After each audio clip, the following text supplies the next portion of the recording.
So, Dr. Campbell, in the same way that you go through your information sheets that you print out, this is, I don't know if you've read this or not, but this is the elections and misinformations policies. And then here is the whole section on the election integrity. The first part of it pretty much sets out the entire tone of the whole thing. All this is written in the same it's written in the same style and manner. Hold on a minute. So it says that certain types of misleading or deceptive content with serious risk of harm are not allowed on YouTube, full stop. Then it says, though, this includes,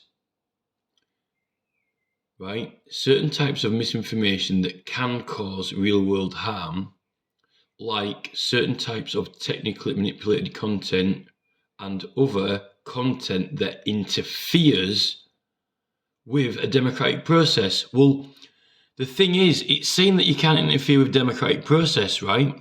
But when you're doing petitions, elections, and referendums, which is a democratic process, you can't interfere with it. But it's not just saying us, it's saying everyone. It's talking about all parties, all people. It's saying that you can't interfere with the democratic process. That's what it's saying, clearly.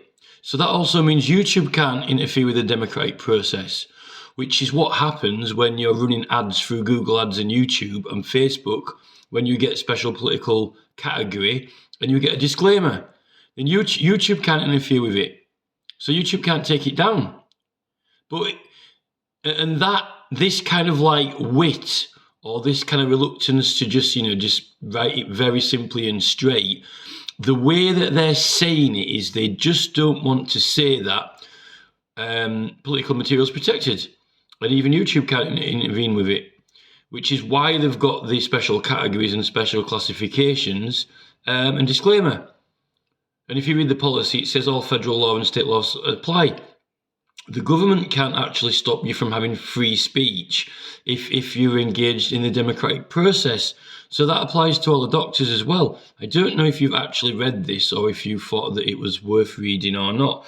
But if you read through the rest of it, it pretty much continues in that style and manner. It goes through voter suppression, candidate eligibility, incitement to interfere with the democratic process. So that's even encouraging. But this is YouTube. YouTube, if we can't do it, YouTube can't do it. It's saying that on the platform, you're not allowed to interfere with the democratic process, but that's YouTube as well. But the only thing is, the only time that you get recognition for democratic process is if you're publishing polls and so forth, like George Galloway does polls. I'm pretty sure Campbell could do polls in his community posts. That's a democratic process. You should be able to, if Campbell actually would find that if he writes something about COVID in there and puts a poll, then they can't remove that post in the community area. I think you could try that out. I'm quite certain. Ask George Galloway. But the thing is, these rules are for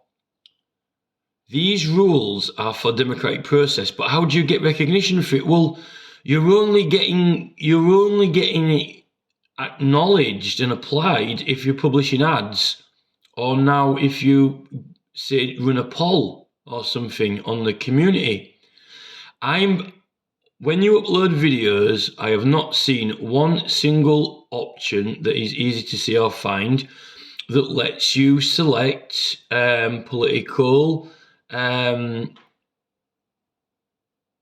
class or political category. It's called category, they call it on here.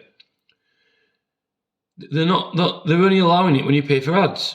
But when you do a poll, that qualifies for political category as well. It has to do. Although on Facebook, when you put when you tag people and put petition links, I don't think that they're scanning petition links to see what website it is.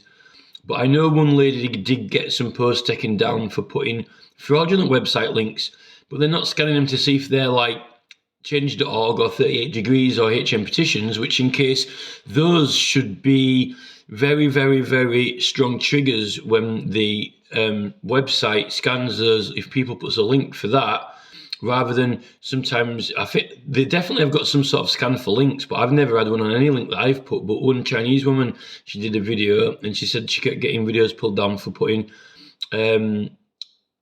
dodgy links to dodgy websites, but it was their own website. So they can scan links. They should have any post that links to, and really Google has got this is what's disappointing. Google scans websites all the time. So if you've got videos from YouTube that are classified as, political, and you start putting the links to the videos in those sites, you should know what the websites are. Like my forums, for example. I could go, this just summarizes all the different categories. You're not allowed to make false claims to the technical eligibility requirements of current political candidates and sitting, or not false claims, so you can't, that's like, Trump saying the election's rigged if it's not or whatever, but that's only a false claim, so that's just lying. Currently political candidates in the sitting elected government and so forth, but this is for elections, petitions and referendums. Why? Because I've had it applied myself. These are all the policies that apply to that special category and the disclaimer. These are where they are. Election integrity, false claims, widespread fraud, errors or glitches occurred in certain past elections to determine heads of government. Well, this is like this is all to do with what Anonymous have been investigating, all those weird election spam bots that were all over Twitter and other websites. But it's saying elections, but it's elections, petitions and referendums. But it says democratic process. But we all know what here it's mentioning elections, right? But it says election integrity. So you might think, well, that only applies to elections, right? But what about referendums and petitions? Referendums are a democratic process, but it didn't mention referendums, so it must mean referendums as well, because they're covered by the same as elections. So that comes under democratic process. And in the same way that it doesn't word referendums, it only words elections, but then when it says just a democratic process, it means all of them. It has to be referendums because referendums are a democratic process. So on that basis, that it has to include petitions. But he doesn't really want to write petitions, but I've ran petitions and I claimed special class and they applied it and give me the disclaimer so that they know that it's, when you're doing petitions, that it's that class. So,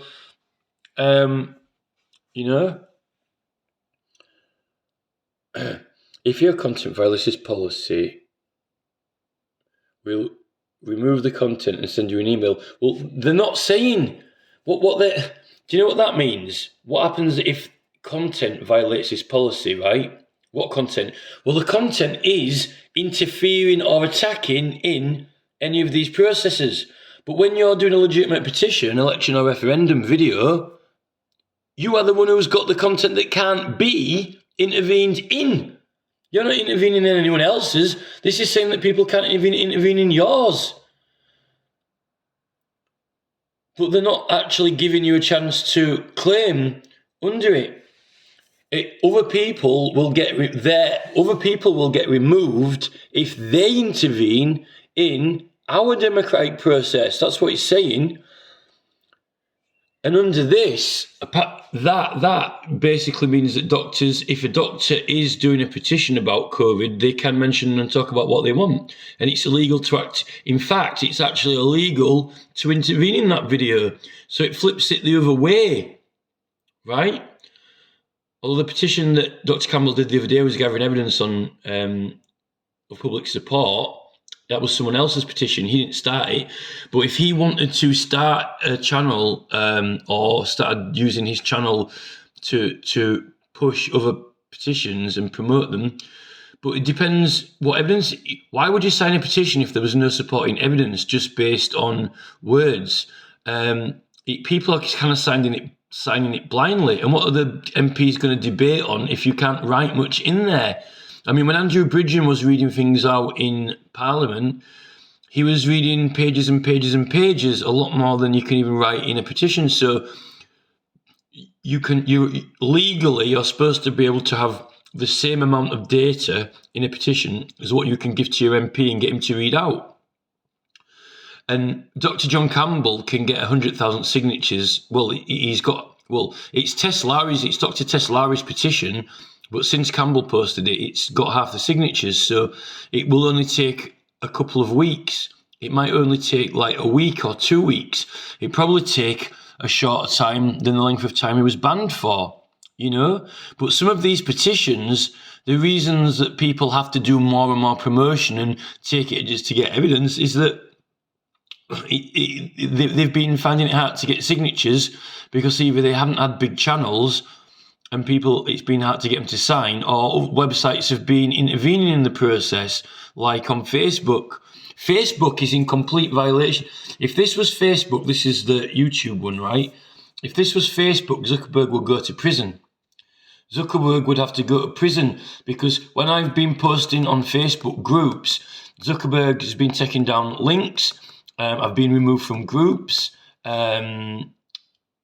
And then Messenger limit was capped, and all that is in contravention to these, which would actually be an offence against me, not something that would merit my stuff being taken down, which would be an action against the person who took it down. So this is actually bolstering and supporting the immunity, actually, you know. The following types of content are not allowed on YouTube. So suppressing voters, trying to make sure candidates aren't eligible. I guess maybe that would be... So Andrew Bridgen could probably... This is like Matt Hancock versus Andrew Bridgen case at the moment. He's saying he's getting defamed, which is going to affect his eligibility or whatever. But I'm not too sure whether it would affect it or not. But that could...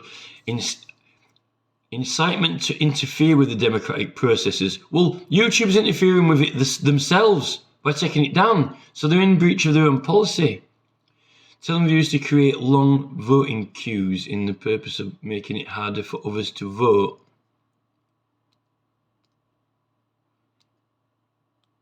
Well, how are you going to create a queue on a website? Or viewers? Telling viewers to create long voting queues. What? Telling viewers to hack government websites to delay. All right, so this is basically when you go to polling stations. I suppose this is a little bit like Extinction Rebellion and so forth, like, you know, doing slow marching and stuff like that. But if the drivers were sort of like outside or on the way to a polling station, maybe then that would be interfering, then illegal campaign intervention. So, like under 5013C.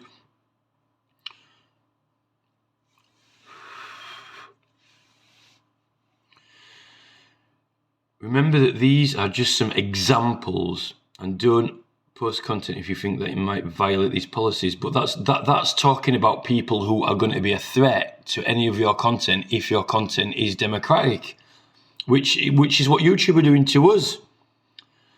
Election integrity claims that a candidate only won state in 2020 presidential election due to voting machine glitches that changed votes. Hey, well, that's what happened to my national lottery when I bought my ticket and the machine had put the wrong number down on one of the lines out of 4 lines, which are all of the same numbers, but one of the numbers was put down wrong, and it was that out of all 4 lines, it was the one that was the wrong number that came out. And what are the chances of that? So, and it happened twice. So someone did something to the machine. Claims that dead people voted in numbers that changed the outcome. Claims that widespread fraud errors occurred in the past presidential election. Well, that's what Trump's been claiming But this is mainly, these are claims again. This is saying people aren't allowed to do something against if you've got video or content or material or comments that are pro-democratic, or if you are doing something.